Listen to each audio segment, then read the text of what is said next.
We'll start by inserting the snap blade into a piece of wood. Now we can use this tool to shave off any drywall. Let's recycle this old plastic container to use as a shield on our bench grinder. We'll put a bracket on one end like so. Now we have protection from sparks. We can make some slits into this plastic tubing and then attach it to a bolt to make a temporary drywall anchor.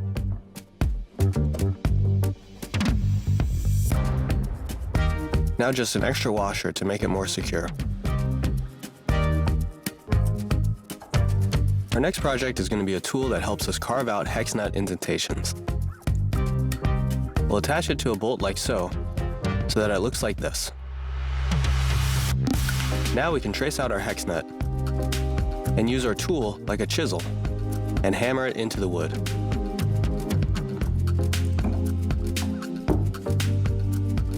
Now everything fits perfectly. We want to remove this knot from this board. Drill it out and then use a hole saw to cut out a round that's the same size as the hole that we drilled. Fill this hole with glue and insert the round. In this case, we're using a chisel and then a planer to level the surface.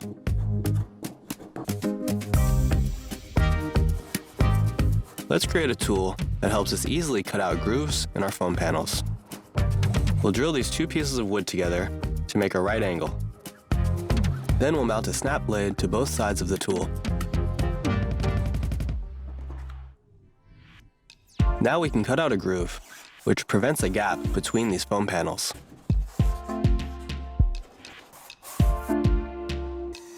Now we'll be building a bottle opener with a magnet inside out of this log. We'll cut out a plank like so, and then we'll trace where we want the magnet to be. Then using a drill and chisels, we can carve out a hole big enough for the magnet. We'll take apart this clamp and use the metal piece as our can opener. We'll attach it to the side opposite the magnet.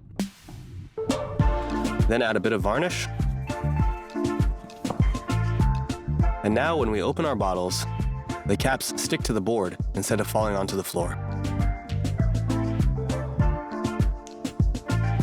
We can cut out a strip of metal from this old can and use it to help us tear off pieces of tape.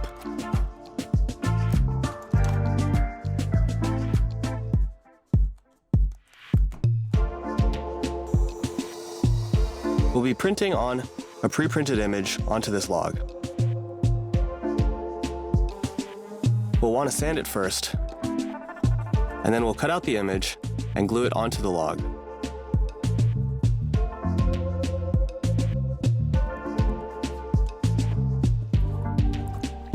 After soaking in water, we can peel off the plastic adhesive.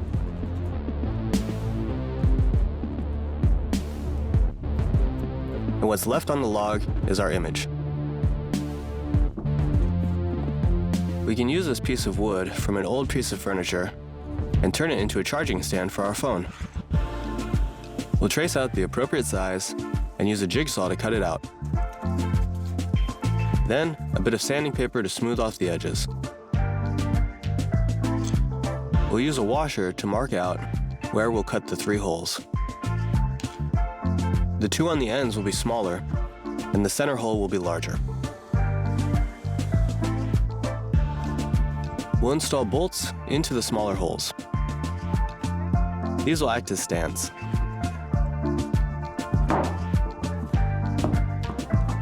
Now we can pass our charger through the center hole to charge our phone. This large plastic bottle will make a really convenient garbage can. We'll mark out most of the top, but leaving a little strip with the cap. It should look like this. Now we can attach it to the cabinet door underneath the sink to easily discard any scraps.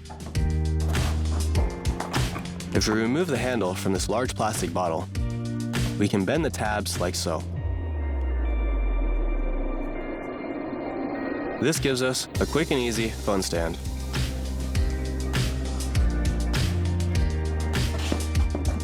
The blades on this grater are getting a little bit dull.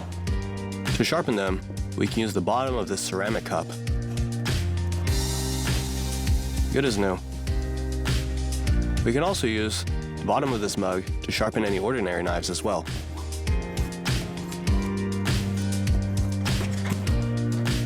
We need to pass some wire through this plastic tubing, and pushing it wouldn't be the best option.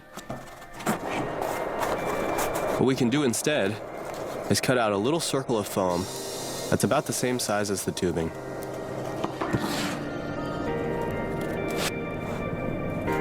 We'll then pass a string through the center of the foam and fasten it with a knot.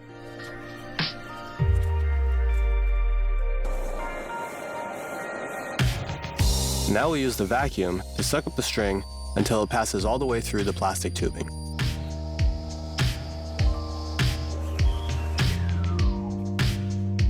As you can see, it's come out the other side. But we're not done. We want to pass the wire through the tubing, not just the string. We'll tie the string to one of the wires securely.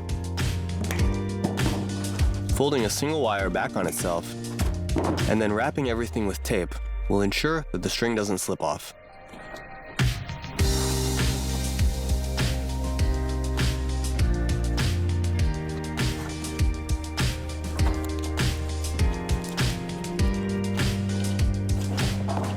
Now we'll pull the string from the other end to pass it through the tubing.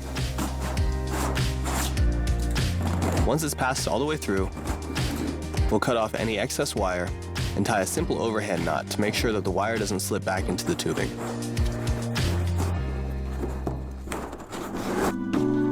Here's a quick and easy life hack to help you tie your shoes if you're in a hurry. Here we have an ordinary coat hanger. If we cut the bottom rung in half, we can use this coat hanger to hang paper towels and toilet paper. Next, we have an ordinary piece of scrap wood. We can use our jigsaw to cut it into the shape of the letter P.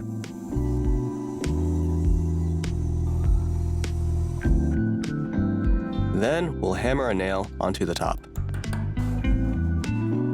And we can use our new tool to help us open cans more easily.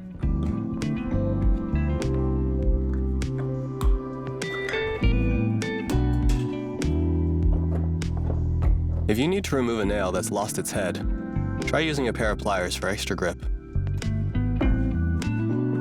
Our next project will be building a mousetrap. Don't worry, this one isn't dangerous. Start by cutting out a board that's the same width as the bottle. We'll want to find the balance point on this bottle, and make 2 marks on both sides and drill holes where the marks are.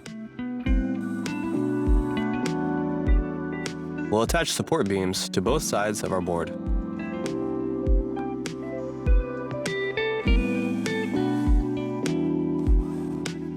Line everything up and drill 2 holes at the same level onto the beams.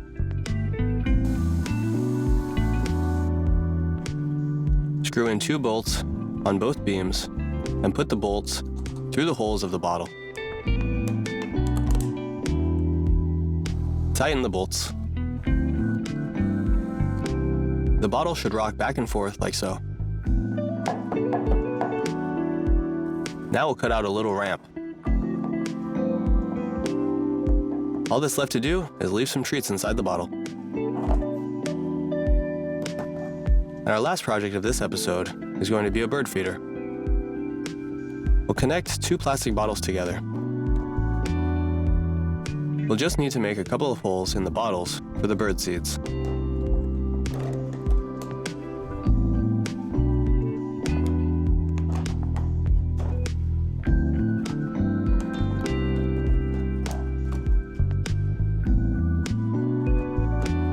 We can also attach a popsicle stick to give the birds a place to land.